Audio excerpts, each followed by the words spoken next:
जी, अस्सलाम वालेकुम जनाब, क्या हाल चाल है और सब कैसे हैं? एंड आई होप आप सब अच्छे होंगे अपने घर में।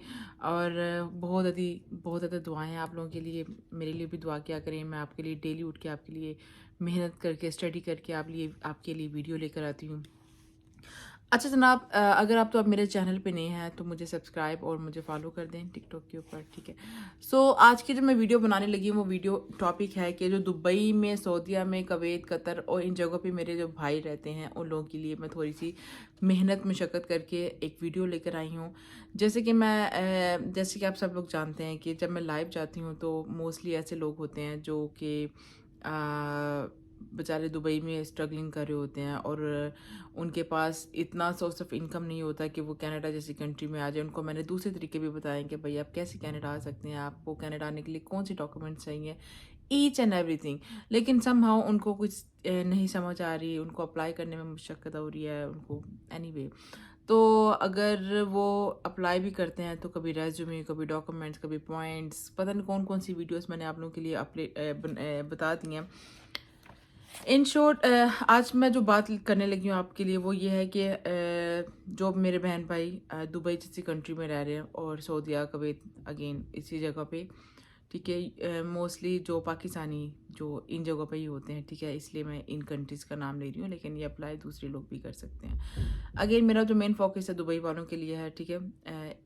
अगर आप लोग कनाडा में एज अ विजिट वीज़ा पे या टूरिस्ट वीज़ा, अच्छी न्यूज़ ये है कि आप सिर्फ और सिर्फ इन स्टेप्स को फॉलो कर लें और ये आई एम डैम श्योर कि ये स्टेप्स आपके पास अवेलेबल हैं, ठीक है।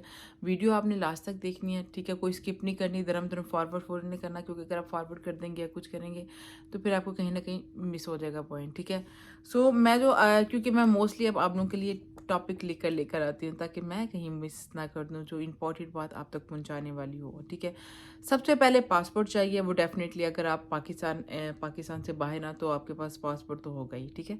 पासपोर्ट चाहिए, एमिरेट आईडी चाहिए।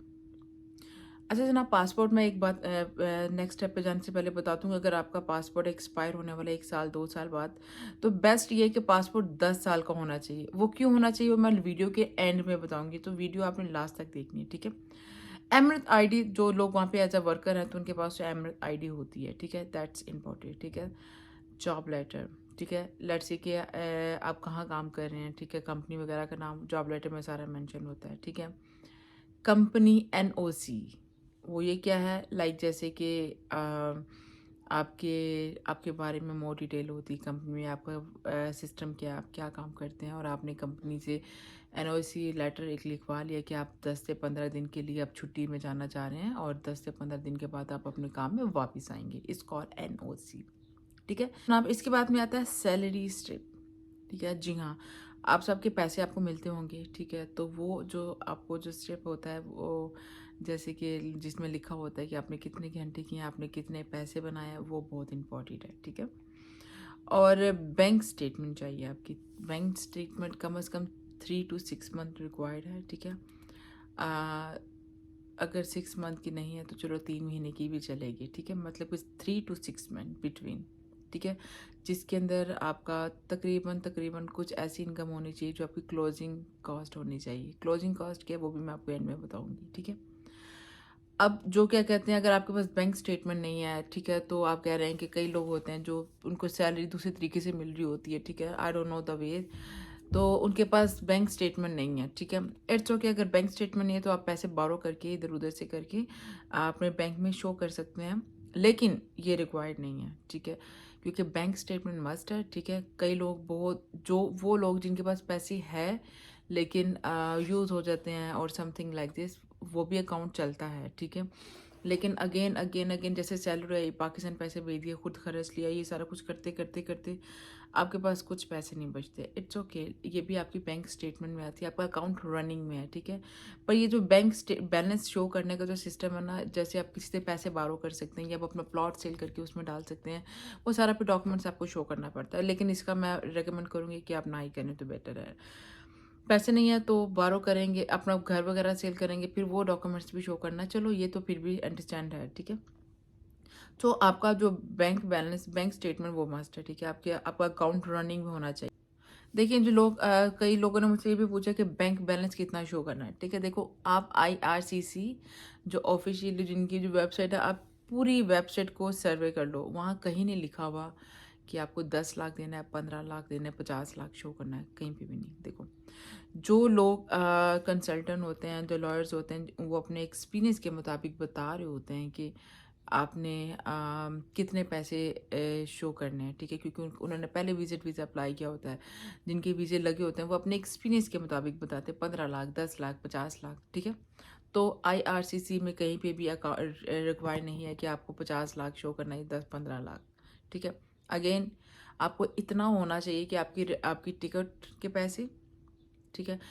10 से 15 दिन के लिए अगर आप वहाँ पे स्टे कर रहे हैं तो आपके होटल के पैसे और आपके खाने के पैसे, इतना आपका गवर्नमेंट चाहती है कि आपके पास इतना पैसा होना चाहिए, ठीक है? आपको इतना तो समझ आ गया ना, कितना बैंक बैलेंस होना चाहिए, ठीक है? और एक छोटी सी बात कर दूं कि इसके अगर आप study visa sorry work permit पे आते हैं तो इसका जो फ़ायदा, ठीक है जनाब, इतनी तो आपको समझ आ गई, ठीक है? अब जो नेक्स्ट स्टेप मैं करने वाली हूँ वो है बैक टू होम ट्रिप। अच्छा ये क्या है, ठीक है? अब इसमें जो सारी इन्फॉर्मेशन आती है वो आपके बारे में आती है, आपकी फैमिलीज़ के बारे में आती है। एमआरसी, एफआरसी, ठीक है? अब ये एमआरसी क्या है? Married register certificate. शादीशुदा हैं, उसके डॉक्यूमेंट्स लगेंगे, आपके पेरेंट्स के लगेंगे, आपके बच्चों के लगेंगे। एफआरसी फैमिली रजिस्टर्ड डॉक्यूमेंट्स, ठीक है? आपका क्या कहते हैं, फैमिली के बारे में पूछा जाएगा, बहन भाई कितने हैं, ठीक है? ये सारा सिलसिला, ठीक है? तो it's call a back to the home trip, ठीक है? तो आपको समझ आ गई यहाँ तक?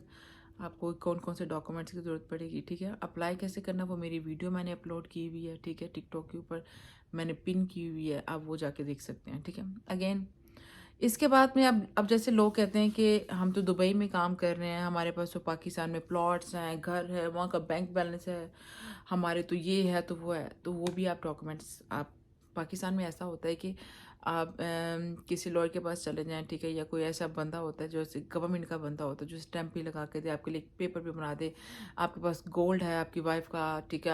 आप वो गोल्ड की जो मालियत होती है, ठीक है? गोल्ड के पास, सुनियारे के पास जाके उसकी सेल नहीं करना, पेमेंट बता सकते हैं कि आप 50 लाख का सोना आपके पास पड़ा है, 10 लाख का सोना पड़ा है, 2 लाख का पड़ा हुआ है, वो इसकी रिसीट बना के आपको दे देंगे, वो भी आपने डाल देनी है। आपके नाम पे अगर कोई गाड़ी है पाकिस्तान के अंदर, वो भी उसकी मालियत कितनी है वो भी उसकी एक पेपर बना के वो भी आप ऐड कर सकते हैं। आपका घर है, प्लॉट है, उसकी कितनी मालियत है वो भी ऐड कर सकते हैं। सो लीगली सारे काम आप करने के बाद आप अपना विजिट वीज़ा अप्लाई कर सकते हैं, ठीक है? तो ये इट्स रियली ईजी, बहुत ईजी है। मैं आप सबसे ये रिक्वेस्ट करूँगी कि आप एटलीस्ट अप्लाई कर सकते हैं, फ्री ऑफ कॉस्ट है, ठीक है? इसकी जो फ़ीस है 160 समथिंग या 180 समथिंग डॉलर है, जिसके अंदर आपका बायो भी इंक्लूड होगा। और मैंने बात की थी शुरू में पासपोर्ट के रिलेटेड, ठीक है? कि पासपोर्ट 10 साल का क्यों होना चाहिए, क्योंकि जब आप वीज़ा लगा रहे होते हैं ना, लगवा रहे होते हैं, तो फिर जो वीज़ा जो ऑफिसर है ना, वो ये चीज़ मेंशन ये ज़रूर देखता है कि यार अगर आपका लड़की के पासपोर्ट एक्सपायर हो रहा है 6 मंथ के बाद, तो आपको 2 या 3 महीने का या 1 महीने का वीज़ा देगा। 10 साल का वीज़ा आपका पासपोर्ट का ये फ़ायदा है कि एटलीस्ट आपको मल्टीपल एंट्रीज मिल सकती हैं, ठीक है? मतलब आप जितनी दफ़ा जाएँ आ सकते हैं। स्टे ओनली 6 मंथ का आपका होगा, ठीक है? तो ये सारा इसके बेनिफिट हैं, ठीक है? लेकिन ड्यूरिंग दिस टाइम आप अपना स्टेटस चेंज कर सकते हैं, वर्क परमिट या दूसरे जो भी मैंने पहले भी बात की हुई है, आप वो ले सकते हैं, ठीक है? सो इट्स डॉक्यूमेंट्स कौन से चाहिए थे मुझे, मेरी लाइफ पे बहुत सारे क्वेश्चन हो रहे थे कि अगर हम लोग ये अप्लाई करते हैं कैसे आ सकते हैं, क्या कर सकते हैं। तो जनाब अगर आपको मेरी वीडियो से थोड़ी सी भी हेल्प मिली हो तो मेरी वीडियो को लाइक शेयर कमेंट्स कर दीजिएगा। Make sure don't forget to follow और सब्सक्राइब प्लीज़। अल्लाह हाफिज़।